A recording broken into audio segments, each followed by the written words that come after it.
Hi, I'm Sarah Gardner, Program Director of the Neurodiversity Navigators program. We're here to talk today about our program and tell you a little bit more about it. The Neurodiversity Navigators program is part of the Center for Career Connections, which is part of the RISE Learning Institute. So why do we have a neurodiversity program? We have a neurodiversity program because 10 years ago, we looked at a group of students who were having some problems at the college. They would come for one quarter and they would have a good experience. They would have really good grades. They would do well. And then the next quarter, they would maybe not do so well. And sometimes they would even leave the college and come back and have kind of this roller coaster experience at college. And I had that same experience at college a while back. When I went to college, I actually ended up going to 4 different colleges, trying to figure out if I just wasn't at the right school or what was going on. And so those students were autistic students. And so we started the Autism Spectrum Navigators program. And in fall of 2019, realized that there were other students also who needed this type of support. And so we expanded the program to include other neurodivergent students, and we named it the Neurodiversity Navigators program to see if we could kind of even out that experience. We found out that we could. And in fact, we've collected the data over about 9 years worth of data. We started the program in 2011 with 18 students. And you can see on this chart every year we've grown exponentially from there. We started having graduates, so we didn't grow quite as quickly in the last few years. But you can see we went from 18 to about 140 students now. These students experienced over every quarter, fall, winter, and spring, a 3.0 or above grade point average across those quarters. Something you may or may not know is that all students across the United States experience a drop in GPA, not every student, but as an average, a drop in GPA across all 3 quarters, with spring being the lowest GPA. Our students as a group do not experience that drop, however. They also experience some really high class completion and retention rates, around 95, 87 to 95 retention rates fall to fall, and between 86 and 89% class completion rates as well. Both of those are really high and far above what someone needs for satisfactory academic progress, which is something that you need to keep your financial aid, things like that. Along the way, we picked up what I like to call badges for being on the best colleges for students with autism lists. Our mission is, it kind of revolves around 4 areas that we focus on. So it's to provide educational opportunities for neurodivergent students to increase self-knowledge in these 4 areas: executive functioning, self-regulation, social interaction, self-advocacy, and career preparation, along with providing advocacy and access services that lead to successful academic outcomes, and to actively promote a campus-wide environment of inclusion and understanding of students, faculty, and staff with neurological differences. So the program is based on a medical model, on a social justice model, not on a medical model. And as such, we seek to empower our students rather than fix our students. We don't want to make our students fit into one correct or typical way of being. We want to remove the barriers that create difficulty with access. So we want to question those cultural constraints. So one example of a medical model in the world of neurodivergence and autism is a social skills class. Students, if you're watching this, if you've ever been in a social skills class, you know that most of them exist to try to teach you how to do social skills like a typical person. We believe that's medical model, and instead we want you to learn how to be yourself, how to understand how you prefer to socialize, what that means for you, and how to be able to access all the areas of life that you want to or need to access as yourself. So in other words, we do not want to turn our red apples green. We want to have all of the different colors and flavors of apples in our basket, and in fact include some pears and peaches and plums and all of those different fruits as well. So who are the students in our program? Our students range in age from 16 running start students up through the mid-40s and sometimes even older than that. Our students are all ethnicities, all income levels. All of our students identify as autistic or neurodivergent, and they want to explore that identity. That's very important. They are on many different academic paths. Some students come in at a pre-college level, English and math, and some come in at advanced English and math levels. We've had students here who already have earned master's degrees and they're back to pick up some certificates to further their careers. And we have some students fresh out of high school. Many students fresh out of high school are still in high school, and anywhere in between. We have students who are exploring, are here for certificates or prof tech degrees. Many students are here for transfer associate's degrees to go on to a 4-year degree. And then we have students who come here specifically for one of our baccalaureate degrees, our bachelor degrees, maybe in computer science or IT or interior design or nursing, etc. So again, all of our students identify as neurodivergent or autistic, and they want to explore that identity. They must assess into English 072 or above. So we have English 072, English 092, and then English 101 is that freshman English course that everyone's required to take. And they have to assess into that or above, and most of our students do assess above, but some of them assess into English 072, and they have to do it via taking a placement test or through AP grade placement. So you may have taken an AP English class and that may place you there, or your Smarter Balanced assessment that you took in high school, or if you took the SAT or the ACT, your scores may place you in there. You're not required to have taken the SAT or ACT, but if you did, you may have those scores. But the number 3 is the most important one here, and that is you must agree to participate in all program components. And I would say really you must want to participate in all program components. And parents, I want to say to you, this really needs to be the student who wants to do this.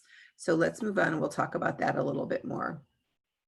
We support students who are in lots of other programs at the college. We support students who are in the college's Career Education Options Program, our CEO program, which is for students age 16 through 21, I think, who have stopped going to high school altogether and are looking for a different kind of option. And that is paid for by the state. So that's a pretty cool option to consider if you're a student who's just high school is not for you.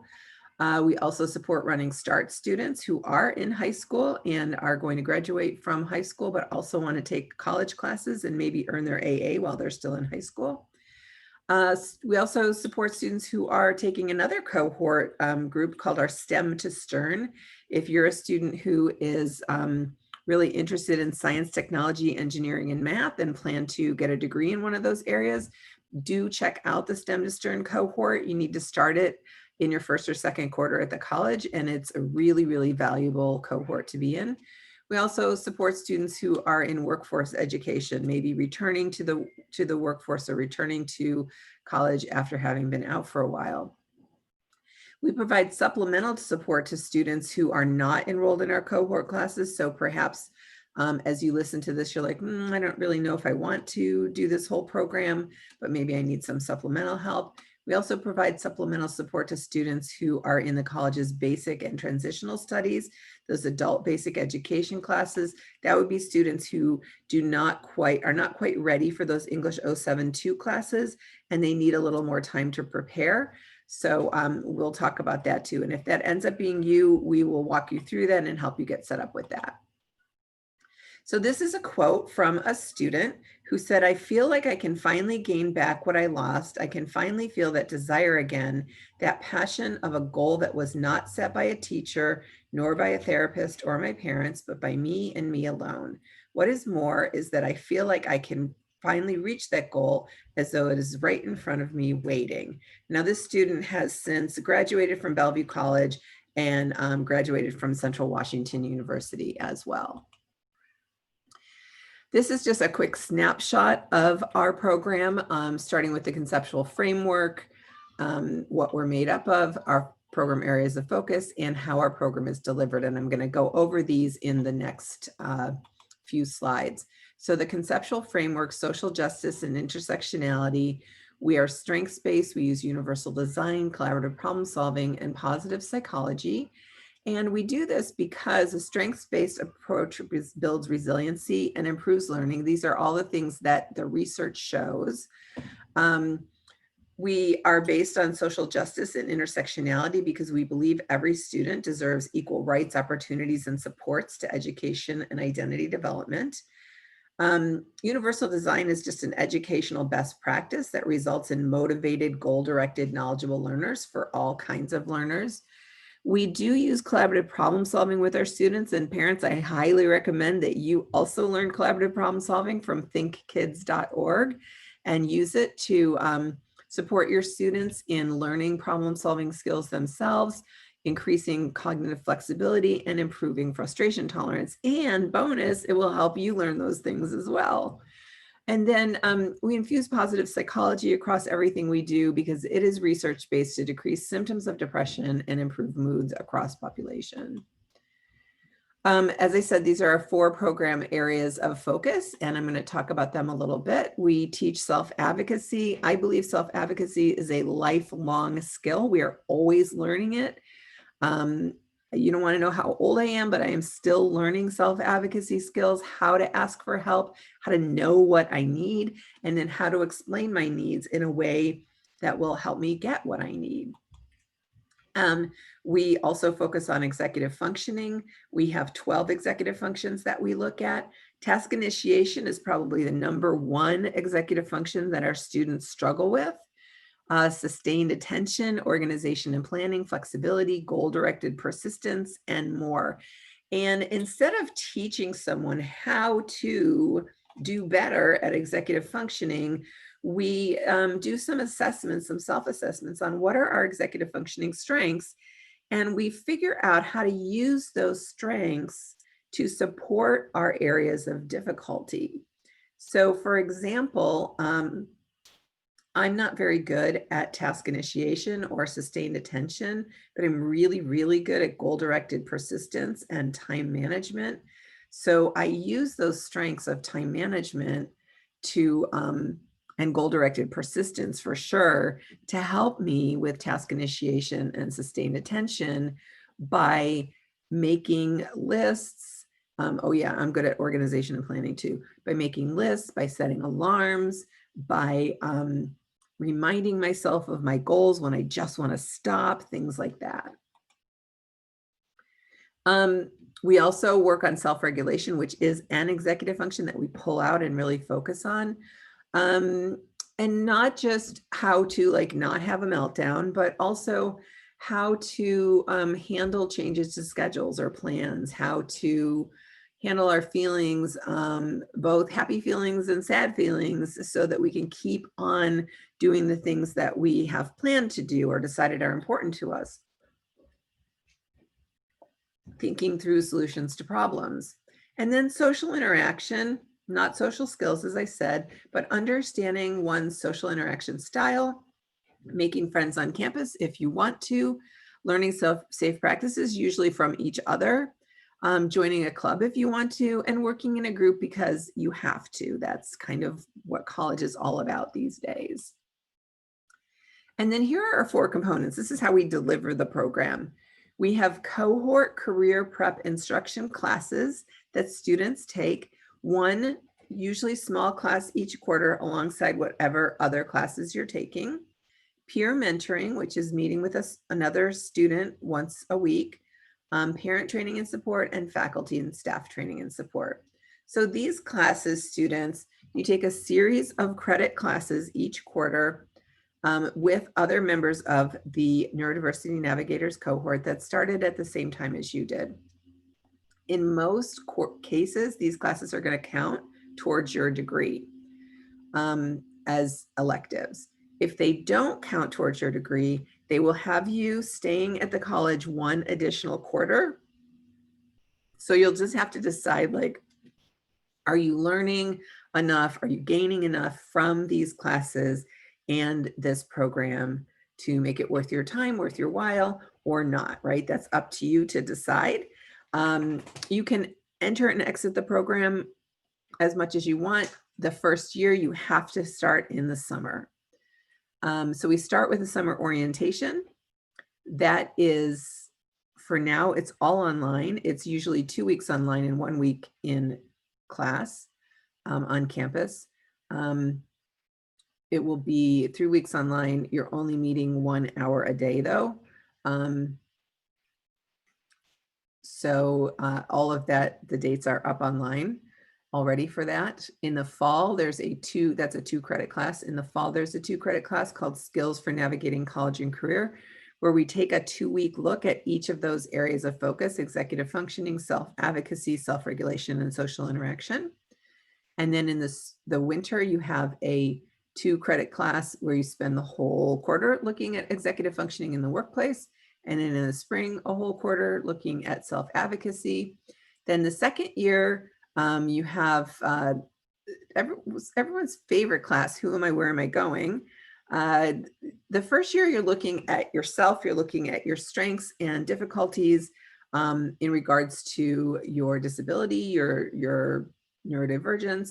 The second year, you move more into looking at yourself and your strengths and your barriers in regards to your career. So Who Am I, Where Am I Going is looking at what character strengths do I have? What career strengths do I have? What do I want to do? Occupational wellness is just what it sounds like how do I stay healthy when I'm on my own, when I have a job? How do I stay healthy at work? Connecting with community is a lot about connecting with community online, also about who is my community? Who do I want to be connected with? How do I want to present myself to my community? That's also a class that students seem to enjoy pretty much. The third year, interpersonal, if you're here for 3 years, some students are, some students aren't. It kind of depends on how quickly you're taking classes, whether you're here for a bachelor's degree, what you're doing exactly. Interpersonal communication is a 5-credit class. Talks all about the different ways people communicate, etc. And then there's an optional internship that you can do. We have not started that yet. We were about to start it and then everything went online.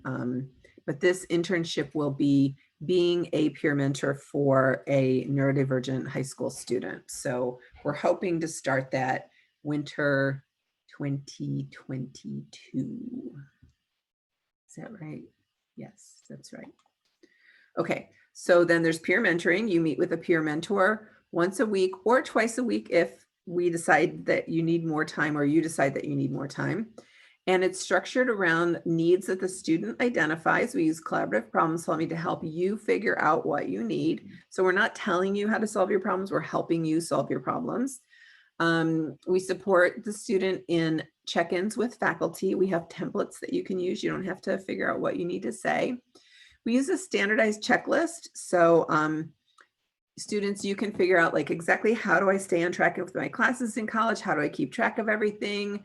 It also helps us keep good records. And then you have a Marco Polo check-in. You can do this or not. This is completely up to you. But we use a text message service that your peer mentor can send you a scheduled text message to remind you of anything you want to be reminded of. So this can help get your parents not having to remind you of things. So that's one thing. And parents, I'm talking to you here, you don't need to remind your students of things anymore. We will be doing that. So we're kind of like this bridge, kind of doing these things. So students, if you want your peer mentor to send you a text message reminding you to go to bed at a certain time, they can do that. If you want them to remind you to do your math homework, they can do that, or anything in between, or go to a meeting.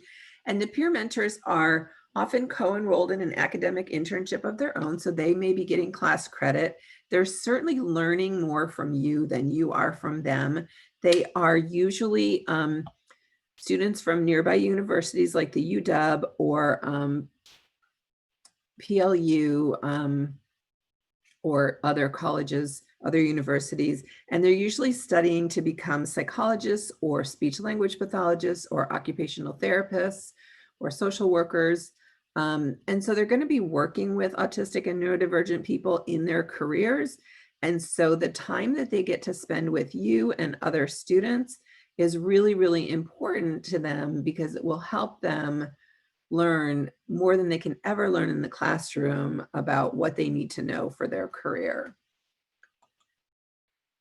They will also provide you with access support for all of these things, helping you figure out how to communicate, how to best communicate with your instructors, how to sign up for tutors and writing lab, math lab, reading lab, making appointments with different places on campus, find your way around online and on the physical campus once we're back there, filling out college applications, applying for graduation, registering, organizing long-term assignments, joining clubs if you want to, scheduling exams if you have extra time in exams through the Disability Resource Center, and anything else you need support with.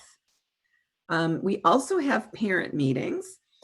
Most students really like this part because we work with the parents to teach you how to best support your student now that they are an adult in college. And even if they're 16 and in Running Start, they're still considered an adult while they're in college. And so parents, we help you by telling you what we're doing to support your student and by helping you figure out how to start becoming more of a roommate and less of a parent. Of course, you're always going to be a parent and they're always going to need you. But like figuring out that interdependence now rather than dependence, and how to work that out. And then there's networking with other parents, of course. And these are the things we focus on: interdependence, collaborative problem solving, positive psychology, learned optimism, and self-efficacy, and whatever else seems to be going on within that time. Students, we never talk about individual students at these meetings, so you don't need to worry about that.